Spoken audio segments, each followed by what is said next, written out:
Setelah peristiwa kematian si Joma, kemudian scene berganti. "Tetua, bukankah sebaiknya Anda beristirahat lebih lama lagi?"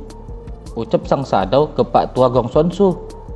"Oh, mungkin karena aku sudah tua, tapi aku tidak bisa tidur. Tapi sepertinya kau juga menderita pagi-pagi buta begini karena aku," sahut Pak Tua Gong Sonsu ke pengawalnya. "Tidak, begini sudah biasa," sahut juga sang pengawal. Cara bicaranya sudah melembut. Itu bermula sejak dia menghabiskan waktu bersama guru baik.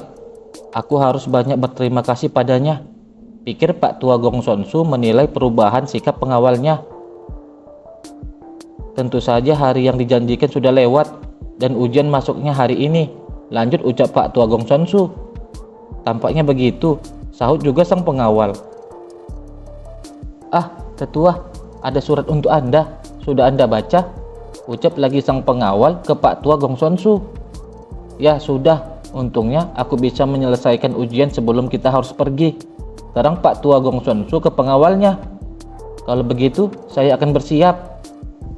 Lalu di pagi itu mereka pun bersiap untuk melakukan ujian masuk di perguruan Azure Dragon. Terlihat Suryong juga sudah datang menemui Pak Tua Gong Sonsu. "Guru baik sudah datang," sapa Pak Tua Gong Sonsu ke Suryong.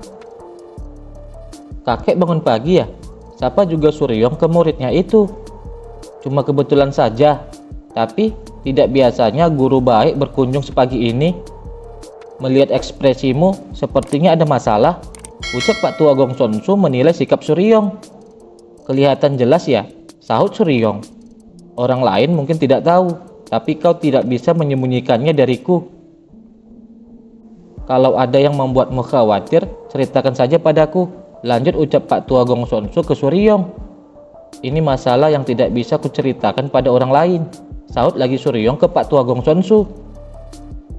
"Bahkan pemuda acuh tak acuh sepertinya juga punya masalah ya. Inikah kesempatan untukku membayar semua kebaikannya padaku?" pikir Pak Tua Gong Sonsu ke Suryong. "Kalau masalahmu sangat terbebani, ceritakanlah padaku. Kalau kau ingin sesuatu dariku, akan kulakukan apapun satu kali saja," ucap lagi Pak Tua Gong Sonsu ke Suryong. Mendengar ucapan Pak Tua Gong Sonsu itu, sontak sang sadau dan Suryong pun terkejut mendengarnya. "Anggap saja sebagai janjiku sebelum mati," lanjut ucap Pak Tua Gong Sonsu ke Suryong. "Kakek, bagaimana kalau aku minta hal yang sangat merepotkan kakek?" tanya Suryong ke Pak Tua Gong Sonsu. "Tenang saja, tak banyak yang bisa membuatku kerepotan," jawab Pak Tua Gong Sonsu ke Suryong. "Pikirkan pelan-pelan saja. Ayo kita sarapan dulu. Bangun pagi membuatku lapar," lanjut lagi ucap Pak Tua Gong Sonsu. "Baik," sahut Suryong menerima tawaran muridnya itu.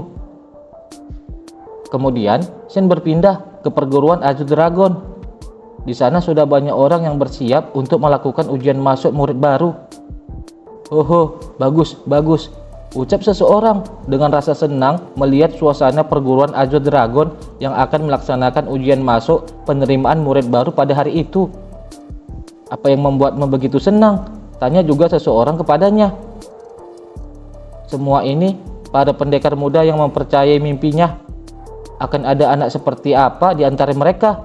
sahut orang itu menjawab ke rekannya yang bertanya.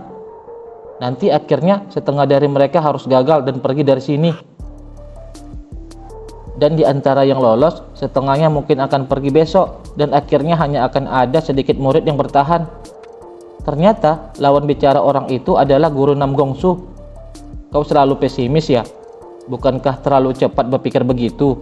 sahut orang itu menanggapi ucapan Nam Gongsu. "Katanya tahun ini jumlah pendaftarannya paling banyak dibanding tahun-tahun sebelumnya. Dengan kata lain, semua orang mendaftar kemari. Tapi tahun ini berbeda. Aku akan merubah perguruan Azure Dragon," lanjut ucap Nam Gongsu dengan ekspresi yang sangat serius ke orang itu. Setelahnya, terdengar pemberitahuan agar semua peserta ujian untuk berbaris masuk. "Ya, sudah kuduga begini. Ayo pergi, aku tak mau mendengar ocehan si Pak Tua Nogonsang." "Oh iya, ada murid yang ikut ujian seleksi hari ini kan? Dan salah satu dari mereka dari rumah utama klanmu. Ucap orang itu ke Nam Gongsu. Mereka takkan mengecewakanmu, jawab Nam Gongsu ke orang itu. Ya, sebaiknya tidak, sahut lagi orang itu ke Nam Gongsu. Pertama-tama saya ingin mengucapkan terima kasih kepada kalian semua yang telah memilih untuk mendaftar ke perguruan kami. Orang-orang bilang perguruan Azure Dragon adalah perguruan paling lemah dan buruk di antara 5 akademi besar. Selama 10 tahun terakhir, kami selalu ada di peringkat terbawah. Dan di antara kalian, ada yang ingin pergi ke perguruan lain, ucap kepala sekolah Nogunsang berpidato. Mendengar pidato Kepsek Nogunsang, sang wakil pun kaget setelah mendengarnya. Kepala sekolah, Anda ini bicara apa? Ucap Wak Chielwo ke Kepsek Nogunsang memakai teknik transmisi suara. Tapi tahun ini akan berubah, lanjut ucap Kepsek Nogunsang sembari mengeluarkan energi internalnya sehingga membuat gejolak energi yang sangat luar biasa. Semua orang yang ada di sana pun juga merasakan tekanan gejolak energi tersebut. Seni internal yang sangat hebat, ucap salah seorang dari calon murid-murid itu merasakan tekanan energi yang dikeluarkan Kepsek Nogunsang. Perguruan Azure Dragon tidaklah lebih lemah dari perguruan lain. Kalau kalian punya pemikiran dangkal seperti itu, maka kalian akan menyesalinya. Lanjut lagi ucap Kepsek Nogunsang ke semua calon murid-murid yang ada di sana. Ya, kami paham, sahut serempak semua murid yang ada di sana. Terlihat juga di sana ada Wiji Cheon, Pak Tua Gong Chonsu, juga murid-murid dari guru Nam Gongsu, juga ikut berbaris dalam barisan calon murid-murid baru. Tahun ini perguruan Azure Dragon akan berubah. Kita akan meraih hasil berbeda di kompetisi bela diri surgawi.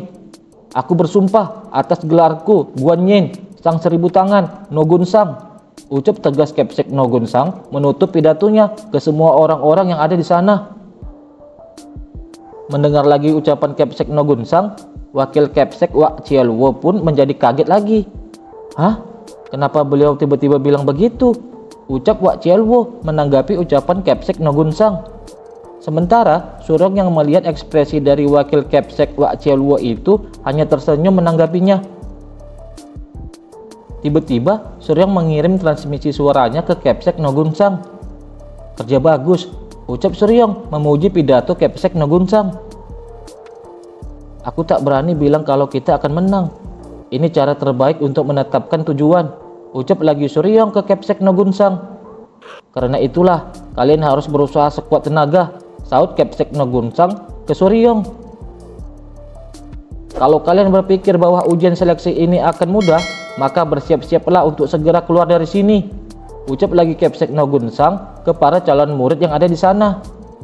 Baik, kami akan ingat itu, ucap serempak semua calon murid. Karena ujian akan segera dimulai, kami undang tamu terhormat yang akan menjadi juri spesial, ucap lagi Kepsek Nogunsang memanggil seseorang yang akan menjadi juri di penilaian ujian masuk para calon murid baru di Akademi Azure Dragon.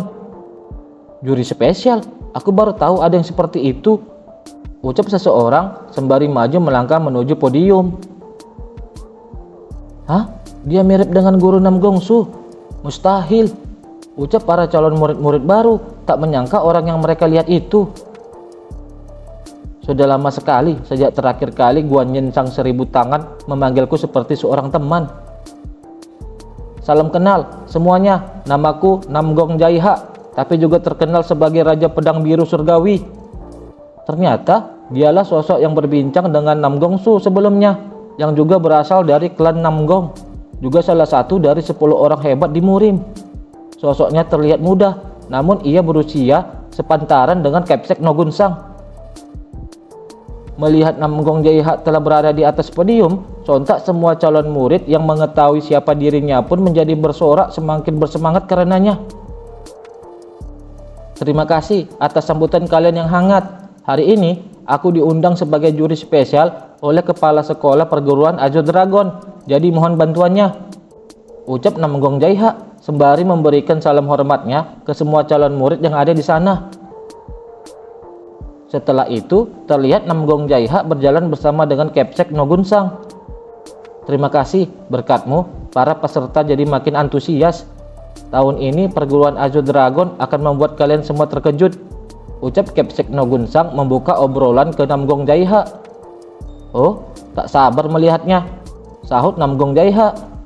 Ekspresimu tak menunjukkan begitu. Kalau begitu, mau taruhan saja, lanjut ucap Kepsek Nogunsang. Aku tak mengerti kenapa Anda begitu percaya diri mengatakan hal itu. Apa yang mesti kita pertaruhkan? Ucap Namgong Jaiha sembari bertanya balik ke Kepsek Nogunsang. Apalagi yang akan orang seumuran kita pertaruhkan selain minuman? Sahut Kepsek Nogunsang menjawab Namgong Jaiha. Aku diam saja karena takut melukai perasaannya.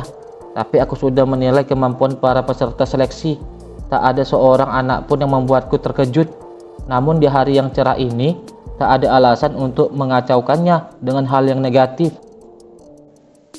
Seketika, ada seorang murid yang berlari dengan cepat menuju arena ujian. Namgong Jaiha yang melihat orang itu yang melewatinya pun menjadi sedikit kaget. Oh, barusan itu apa? Tanya Namgong Jaiha ke Kepsek Nogunsang. Oh, kau sudah terkejut, sahut Kepsek Nogunsang. Sepertinya aku pernah melihatnya sebelumnya, pikir Namgong Jaiha melihat Pak Tua Gongsunsu yang sedang melakukan ujian masuk perguruan Azure Dragon.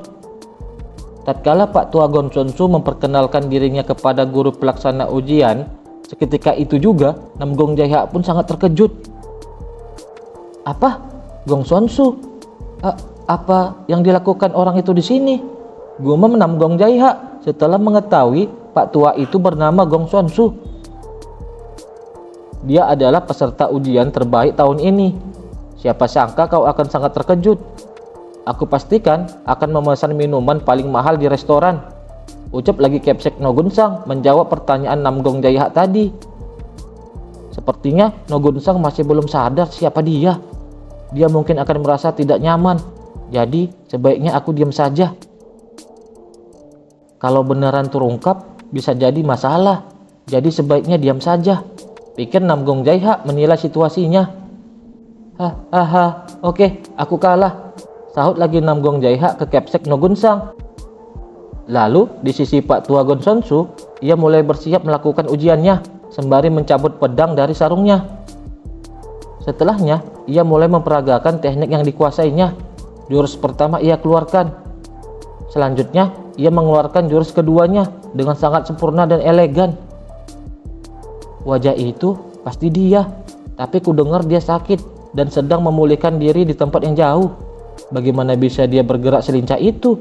Pikir Namgong Jaiha menilai penampilan Pak Tua Gongsunsu. Bagus, sekali lagi, gumam Pak Tua Gongsunsu berpikir untuk melakukan teknik gerakan penutupnya. Setelahnya, ia pun menunjukkan gerakannya dengan melompat ke udara. Kemudian, Pak Tua Gongsunsu pun mendarat dengan sempurna sesudah melakukan teknik gerakan terakhirnya itu. Tiba-tiba, Pak Tua Gongsunsu terkejut. Ya ampun, aku lupa jurus keempat, gumam Pak Tua Gongsunsu. Maaf, Tuan Juri, ucap Pak Tua Gongsunsu ke juri pengawas ujian. Kerja bagus, sahut sang juri.